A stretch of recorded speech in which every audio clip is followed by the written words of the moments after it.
Peace to all of the divine primordial deities. Now I am back with a part 2 to speak on the atmosphere and what I mean by when the atmosphere change, it is game over.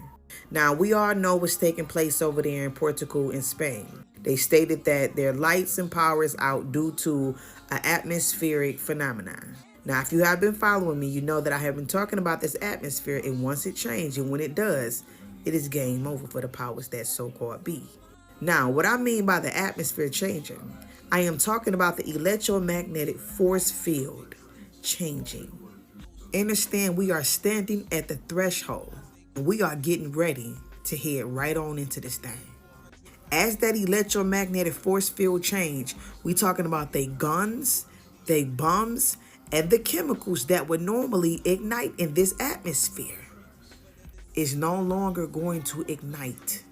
Once that electromagnetic force field charge up, it's going to disrupt and prevent them from working.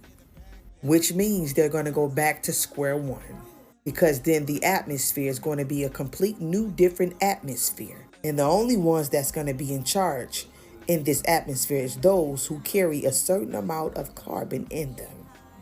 And this they know, and this is even prophecy. Those who do not have the mark will not be able to sell or buy.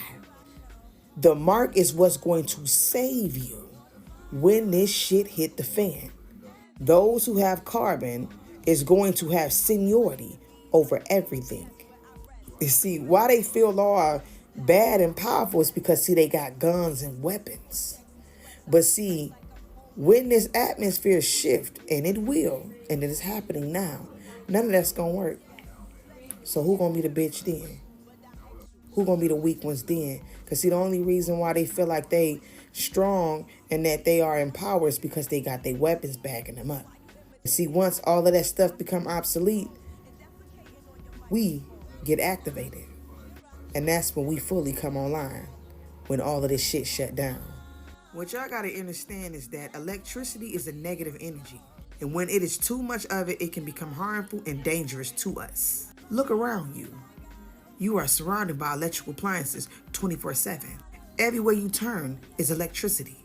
Even the unseen, the frequencies that hit you, that is way much more harmful than the ones that sit in front of you.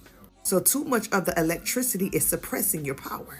It can create an overload, and this is what's happening to us. We are being suppressed by the electricity. This is why once the electricity go out, we come online.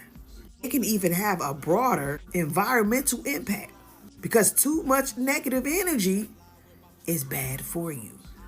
So understand, once this grid go down and these electrical appliances shut down, we come into our power. Now, keep this in mind. Even though we can control these appliances and things around us because they have carbon in them, the thing is this: we are surrounded by too many of appliances. We are surrounded by too much energy, which is negative energy. It has to be a balance between the electro and the magnetic. And this is why we have to go through this transformation, meaning this atmosphere must shift in order for the Christ to return through the chosen.